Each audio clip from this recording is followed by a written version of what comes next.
오늘 이 시간에는 김정은 참수 시간 문제다, 이런 충격적인 내용을 말씀드리겠습니다.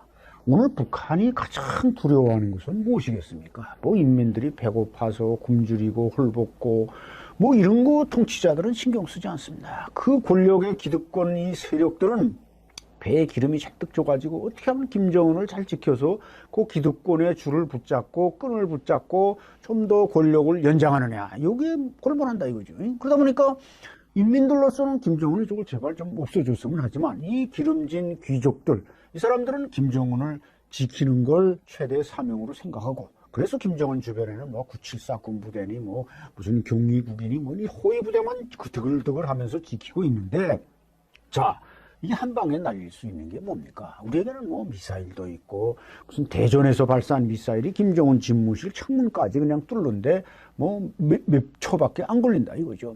그러니까 이 참수부대라는 이 강력한 수단, 미국의 참 CIA 국장이 경고했다고 하는데 최고 통첩으로서, 그리고 김정은은 이 참수부대라는 것은 과거 이라크 전쟁, 무슨 아프가니스탄 전쟁, 빈라덴 잡은 것도 미국의 그 특수부대 아닙니까?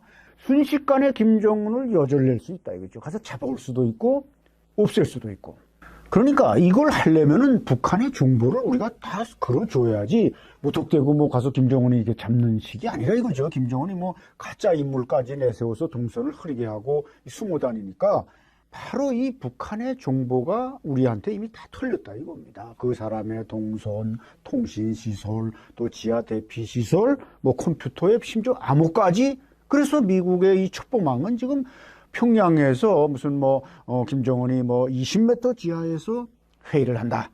이 김조국이니 이 조영원이니 김여전이 핵심 참모들을 불러놓고 회의한다. 그러면 이걸 다 도청하고 감청하는 시설이 우리한테 다 돼 있다 이겁니다. 이것은 결코 엄포도 아니고 그냥 허풍이 아닙니다. 실제로 미국은 그렇게 북한을 빤히 들여다보지만 그 이상의 확산은 지금 순간순간을 노리고 있는 실정입니다. 그러다 보니까 김정은으로서는 얼마나 불안하겠습니까? 문제는 누가 그런 정보를, 미사일 정보, 핵 정보 누가 다 갖다 줬겠습니까? 우리한테, 미국한테. 바로 그것은 김정은의 턱 밑에 있는 사람이었습니다. 여러분 아시죠?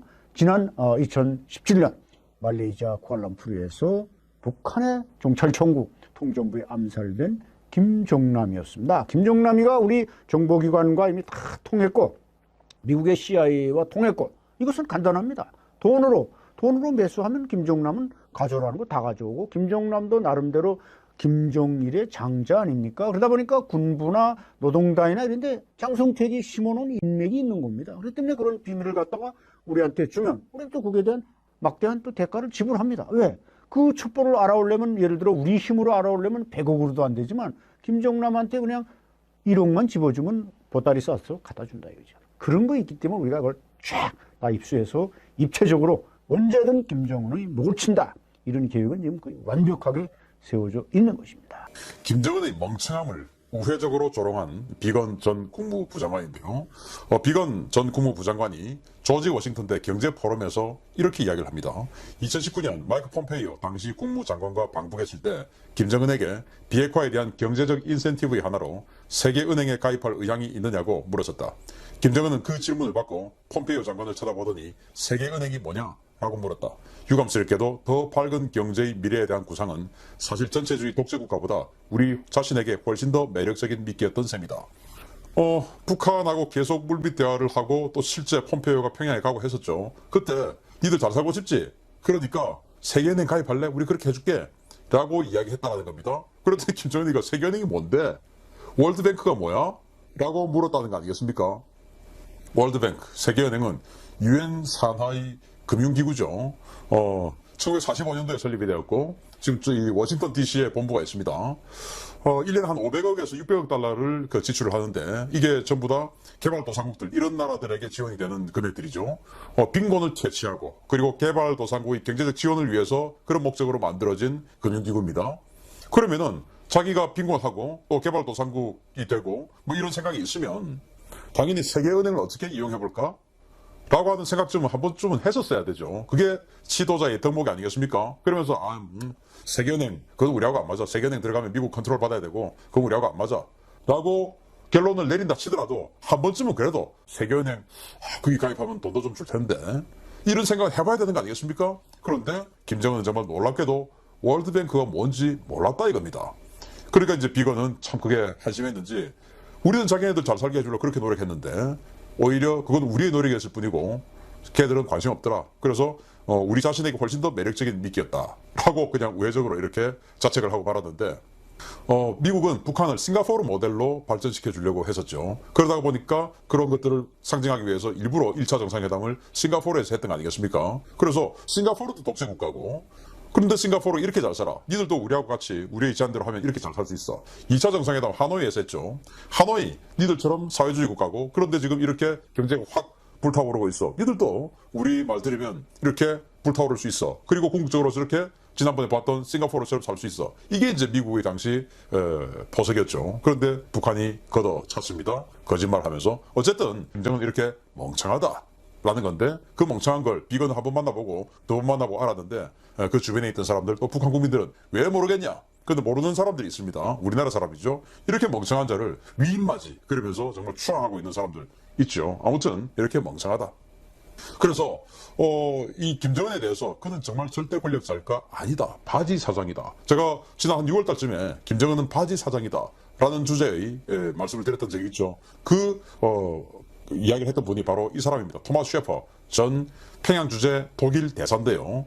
우리 한국에도 대사를 했었고 그리고 북한에서 김정일 시대 때 북한 대사 그리고 김정은 시대 때 또 대사 이렇게 아주 오랫동안 북한에 머물렀던 완전히 한반도 전문가입니다. 이 사람은 이렇게 이야기를 합니다.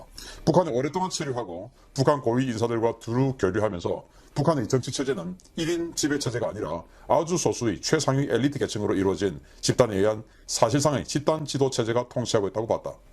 북한은 아주 작은 그룹에 의해 통치되고 있다. 그 집단은 당내 안보 관련 책임자들로 이루어져 있으며 극소수의 가족 구성원으로서 김일성 때부터 함께 해온 최상위층 엘리트 집단이다. 그들은 개인적으로 서로를 매우 잘 알며 의사결정 과정에 깊이 관여한다. 나는 이들을 강경파라고 표현한다. 그래서 김일성이 빨치산 맞을 때 하던 시절부터 같이 활동했던 자들 임을 이야기를 하죠. 그리고 당내 안보 관련 책임자, 즉 군부 인사들이다 라는 이야기를 합니다. 그래서 백두혈통, 김일성 가게 이런 건 그냥 간판, 즉 바지 사장이고 실제로는 집단 지도체제, 야 우리가 이렇게 해야 되니까 네가 그렇게 발표해 라고 하는 이익 공유 집단이 있다 이겁니다. 그래서 혼자 다 먹는 집단이 아니다 북한이 라고 이야기를 하는 것이죠. 즉 바지 사장.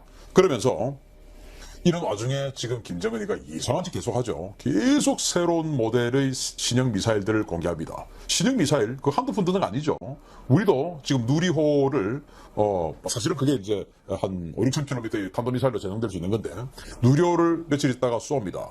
그거 우리 한국 같은 경제력으로도 쉽게 추진해왔던 일은 아니죠. 나라호부터 시작해서 그게 다 여기까지 이제 연결되어 오는데 아주 오랫동안 많은 예산이 투입돼서 지금 옵니다. 성공하기를 기원하는데요. 그런데 북한은 지금 여러 종류의 탄도미사일, 극초음속 미사일, 초대형 방사포, 로켓포죠. 이런 것들 여러 종류를 완전히 그냥 동시다발적으로 보여주고 있어요. 도대체 돈이 어디서 났을까?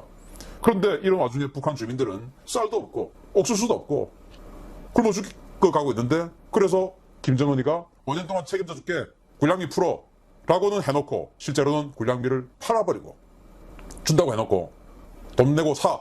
근데 살려고 했더니 또 군량미는 또 어디서 누군가 다 떼먹었는지 없고 지금 이런 상황 아닙니까? 이런 상황에서 지금 미사일 만들 때냐 하고 북한 주민들이 완전히 분노하겠죠. 이런 상황에서 이런 분노하는 상황에서 북한 전역에 은밀한 유언비어가 돌고 있다. 그것 때문에 지금 북한 당국이 긴장하고 그걸 단속하고 있다라는 건데요. 주민사상 통제 및 내부 결속을 꾀하고 있는 북한 당국이 최근에는 주민들의 입단속을 강화하고 나선 것으로 알려졌다. 당국과 최고 지도자에 대한 주민들의 불만의 목소리를 억제하고 긍정적인 여론을 형성하려는 의도다. 노동당과 보위부 인력이 공동으로 투입되는 이번 투쟁은 유언비어 유포자 및 국가에 대한 비난자 색출과 처벌 등에 초점을 맞추고 있다. 최근 주민들 사이에서 나이도 어린 지도자가 인민들을 다 죽게 만들어 놓았다. 정치 경력도 부족해 중국과 러시아에서도 인정받지 못하고 미국에 붙으려다가 망신당하고 그 분풀이로 인민만 못살게 한다는 비판이 돌았다. 자, 유언비어 돌고 있는데 핵심은 이거죠. 정치 경력도 없다. 나이도 어린 놈이 또 무식하다 멍청하다. 아까 뭐 비건도 멍청하다라고 했듯이 멍청하다. 그동안 중국하고 러시아하고 잘 지나왔는데 이제 인정도 못 받는다. 왜? 어리고 멍청하니까. 그러니까 살려고 미국에게 붙었다가 미국에도 팽당하고 지금 뭐 완전히 그냥 낙동강 오리알 돼버렸다. 대동강, 압록강 오리알 돼버렸다. 이 말 아니겠습니까? 자, 그래서 그럼 이걸 그럼 누가 이렇게 했을까? 이 유언비어의 출처는 어딜까? 뭐 가장 먼저 떠오르는 게 코리아 미션 센터에서 북한으로서 들어와서 작업을 한 건 아닐까. 그래서 김정은 체제를 흔들기 위해서 작업을 하는 것은 아닐까라는 생각이 들고, 두 번째는 김정은과 권력 투쟁을 하고 있는 친중 세력들이 중국하고 약간 등거리를 하려고 하는 이 김정은을 솎아내고 자신들이 권력을 계속 잡고 유지하기 위해서 김정은을 깎아내리고 또는 뒤집어 엎기 위해서 하는 것이 아닐까라는 두 가지 생각을 크게 할 수가 있죠. 어느 것인지는 모르겠습니다만은 저는 코리아 미션 센터의 작업이 아닐까라는 기대를 또 해봅니다. 자, 이런 소문이 돌고 있다 이거예요. 이런 상황에서 박정천이가 완전히 급부상하고 있습니다. 이 사진인데, 제가 이 사진 공개되고 나서 여러분들에게 이게 정말 놀라운 일이다 라고 시큐리티 뉴스를 통해서 말씀을 드렸었죠. 이게 이제 데일리 NK가 보도를 했습니다. 노동당 창건일 10월 10일을 맞아 국방발전 전람회 자위 2022를 개최한 가운데 전람회장에 걸린 한 대형 사진이 당과 군 간부들 사이에서 화제가 되고 있는 것으로 전해졌다. 박정천 당 중앙위원회 비서와 단둘이 찍은 사진에 당과 군의 간부들이 폭발적인 관심을 보였다. 자, 이 사진 한번 보십시오. 이게 지금 이 미사일 발사 차량의 바퀴보다 훨씬 크죠. 이 미사일 발사 차량 바퀴를 우리가 분석할 때 한 2.5m 정도로 분석합니다. 그래서 이 미사일 이거 몇 미터냐? 라고 분석할 때 이 바퀴 하나 둘 셋 해가지고 이거 한 2.5m, 그리고는 이제 사이에 띄어져 있는 거 있으니까 바퀴 하나의 큰 간격을 한 3m 정도로 보고 바퀴가 10개네 그럼 30m, 11개네 33m 이런 식으로 계산을 하거든요. 그런데 바퀴보다 훨씬 커요. 이 사진이 뭐 한 5m 정도 되는 그런 사진 아니겠습니까? 정말 거대한 사진인데 여기 흰 옷을 입고 있는 김정은이가 있고 그 뒤에 누군가가 서 있는데 이게 박정천입니다. 또 이 맞은편 기둥에는 지금 김정은 독사진이 있거든요. 사실은 저는 박정천 독사진을 여기 하려고 했는데 그러기에는 너무 급진적이니까 조금 물타기해서 한 발 담궈서 헤쳐나가는 그런 차원에서 이 김정은을 물타기 차원에서 집어넣은 게 아닐까. 원래는 박정천 독사진 들어가야 되는데 라고 생각을 합니다.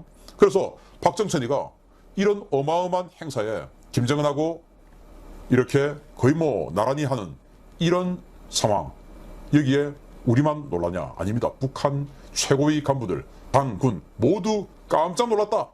그래서 김책 동지 같다. 이건 완전히 김책 아니냐?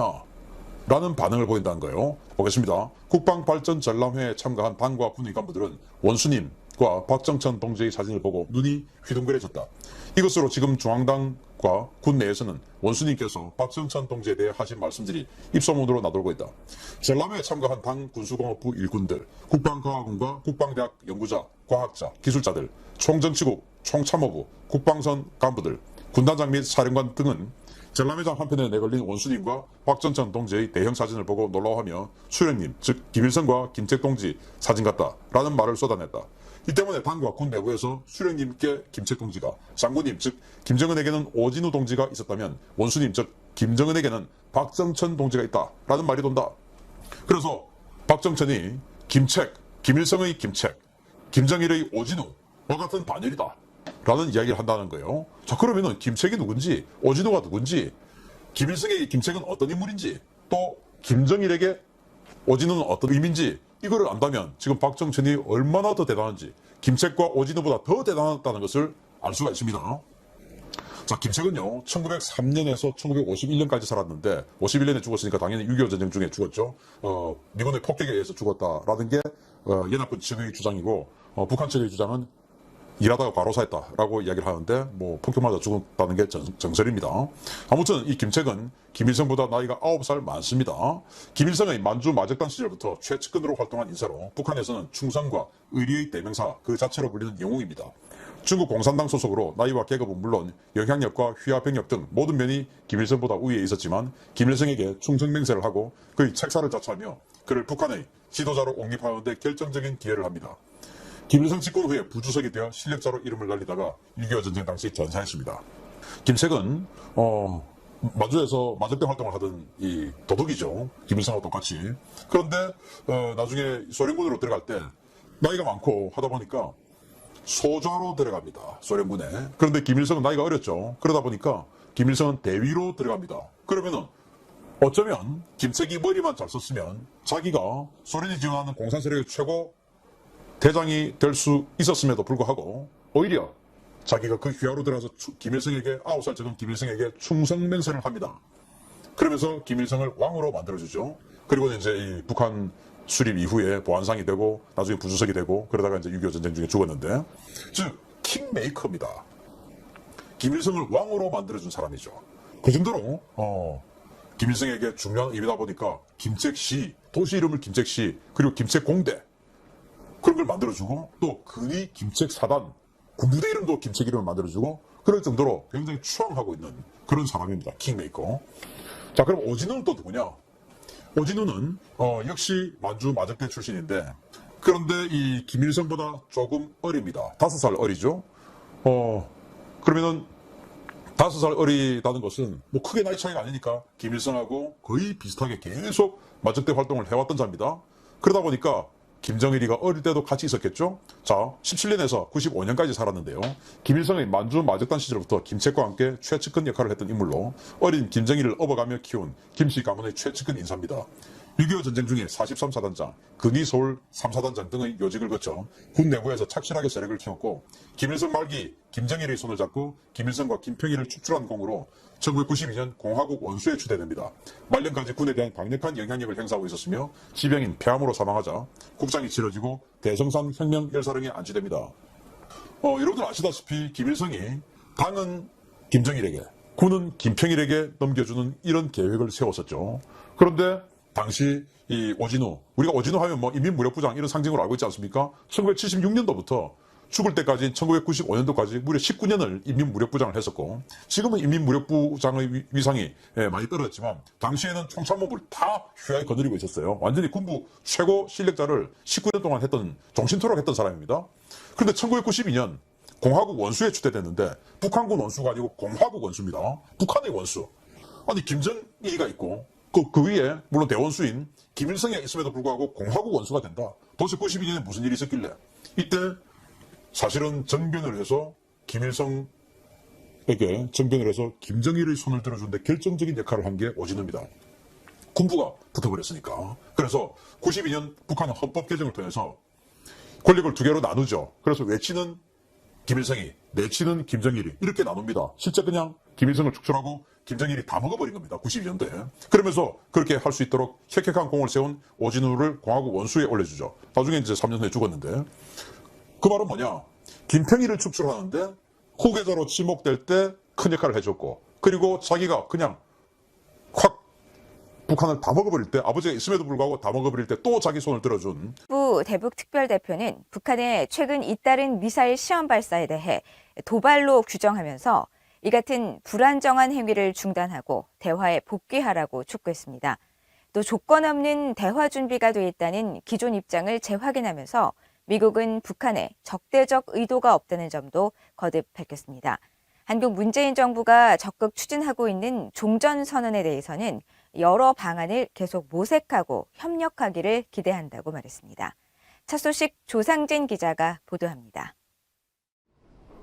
성김 미국 국무부 대북특별대표는 24일 서울에서 노규덕 한국 외교부 한반도 평화교섭 본부장을 만난 뒤 브리핑을 통해 북한의 미사일 발사를 도발로 규정하면서 유엔 안보리 결의 위반이라고 지적했습니다. The launch violates multiple UN Security Council resolutions and poses a threat to the DPRK's neighbors and the international community. We call on the DPRK to cease these provocations and other destabilizing activities and instead engage in dialogue. We remain ready to meet with the DPRK without preconditions, and we have made clear that the United States harbors no hostile intent towards the DPRK. 성김 대표는 이어 기자들을 만나 문재인 정부가 적극 추진 중인 종전선언과 관련해서는 이런 제안을 포함해 다양한 아이디어와 이니셔티브를 모색해 나가는데 계속 협력할 것을 기대한다고 짤막하게 밝혔습니다. 그러면서 북한 내 가장 취약한 계층을 돕기 위한 인도주의 분야를 다루기 위해 북한과 협력할 준비를 할 것이라는 기존의 입장을 거듭 밝혔습니다.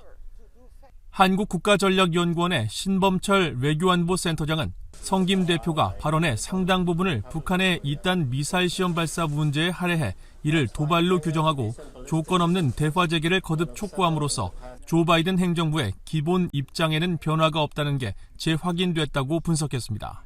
북한이 요구하고 있는 이중기재 문제는 수용할 수 없다. 제재 유지라든가 북한과 대화를 하기 위해서 미국이 조건을 수용하거나 하진 않는다. 조건 없는 대화 복귀를 북한이 해야 되는 것이고 기본적인 입장에는 변화가 없는 거죠. 박원곤 이화여대 북한학과 교수는 한국 정부는 북한의 미사일 발사에 도발이라는 표현을 쓰는데 신중하지만 미국은 이를 도발로 보는 입장이 분명하다며 이중기준 철회를 내세워 자신을 핵 보유국으로 인정받으려는 북한의 의도에 말려들지 않겠다는 의미라고 평가했습니다. 또 성김 대표가 종전선언만을 특정하지 않고 다양한 아이디어와 이니셔티브를 모색하겠다고 한 발언도 한국의 제안을 존중하지만 입장차가 있을 수 있음을 드러낸 대목이라고 분석했습니다. 동맹국이 그렇게 요청하고 또 중시하는 거기 때문에 검토를 안 할 수는 없고, 그리고 미국도 종전선언 자체를 완전히 거부하는 것은 아닌 거로 저도 이해하고 있습니다. 그 의미는 일정 시점에서 북미 간의 대화가 재개가 되고, 그리고 일정 시점에서의 종전선언은 필요하다라는 것에 대한 공감대는 있는 것 같아요. 다만 한국 정부가 주창하는 것처럼 비핵화 입구에 두지는 않겠다라는 것이 제가 이해하는 미국의 정책이고요. 통일연구원 홍민 박사는 종전선언을 둘러싼 현 단계는 미국이 동맹국인 한국을 존중하는 차원에서 한국 측 제안을 경청하는 단계로 보는 게 맞을 것이라며 미국은 북한과의 대화 재개 입구로서 종전선언만을 별도 의제로 다루는 데에는 거리를 두고 있는 것으로 보인다고 말했습니다. 전문가들 사이에서는 북한이 자위권 차원이라며 미사일 발사를 이어가고 있고 핵 활동도 재개하고 있는 상황에서 종전선언 논의가 현실적이냐는 근본적인 의문도 제기되고 있습니다. VOA 뉴스 조상진입니다. 북한의 잠수함 발사 미사일 SLBM 시험 발사 이후 이에 대한 한국의 방어망이 매우 취약하다는 지적이 나오고 있습니다. 미국의 미사일 전문가는 특히 360도 전방위 탐지 능력이 부족한 한국이 다각화되는 북한의 공격력에 그대로 노출돼 있다고 우려했습니다. 박동정 기자가 보도합니다.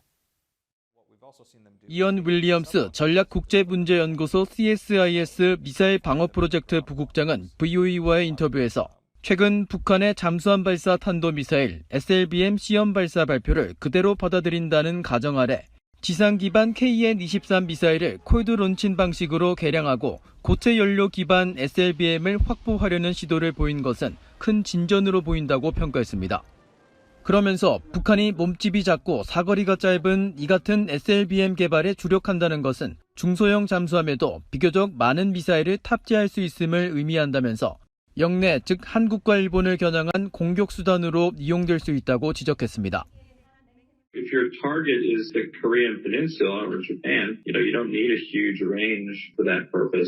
They're not right now at a phase where they're looking for some kind of intercontinental capability. From a concept of operations perspective, this is the kind of something that they'll get out to sea and it's going to stay in the East Sea. And if a war were to start, they would try to get off a few shots.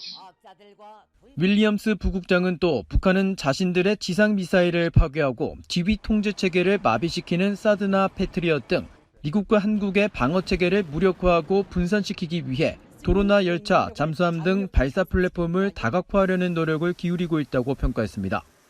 그러면서 북한의 SLBM이 판세를 바꾸는 게임 체인저가 될 수 있다는 지적이 있지만 아직 미국을 위협하기에는 기술적으로 역부족이며 사실상 주요 표적인 한국은 북한의 SLBM에 대비한 방어 역량을 더 강화할 필요가 있다고 지적했습니다. Here's the problem with the current missile defenses in South Korea, is they're all pointed towards north, which makes sense because that's where most of the missiles are going to come from. But, a submarine launch capability allows you to fire a missile from any direction. So you could see a missile coming at South Korea from the south, from like Jeju-do. 윌리엄스 부국장은 미사일 방어 관점에서 한국이 360도 방어 역량을 갖출 필요가 있다면서 북한의 순항 미사일에 대처하기 위해서도 360도 감시 레이더 도입과 대잠수함 작전에 초점을 맞춘 감시 장비 도입 노력을 기울여야 한다고 강조했습니다. VOA 뉴스 박동정입니다. 북한이 미국을 향해 적대 정책 철폐를 거듭 요구하는 것에 대해 미국의 전직 관리들은 해묵은 주장으로 궁극적으로 미한 동맹을 끝내라는 의미라고 지적했습니다. 오히려 북한의 호전적인 수사와 행동이 적대 정책이라는 점을 분명히 해야 하며 북한의 실체 없는 주장을 확대 해석하지 말아야 한다는 주문도 있었습니다. 함지아 기자가 보도합니다.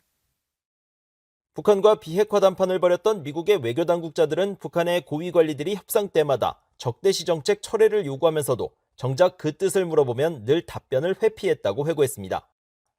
크리스토퍼 힐 전 국무부 동아시아 태평양 담당 차관부는 VOA와의 전화통화에서 북한은 미북 협상 시 적대시 정책을 수없이 언급하면서도 분명한 뜻을 밝히지 않았다고 말했습니다. They're trying to say there's no point in talking because of our hostile policy, but they never defined what the hostile policy was that we needed to end. 조셉 디트라니 전 미국 육자회담 차석 대표는 북한의 적대시 정책 주장은 전술적 수단이라고 지적했습니다.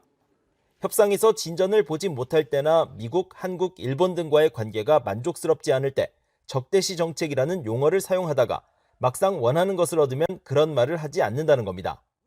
They use it in a very tactical way. When they're not getting what they want, and they're not seeing progress, it's hostile policy. That's why there's no progress, hostile policy. If there's progress and things are moving forward, you don't hear the terminology.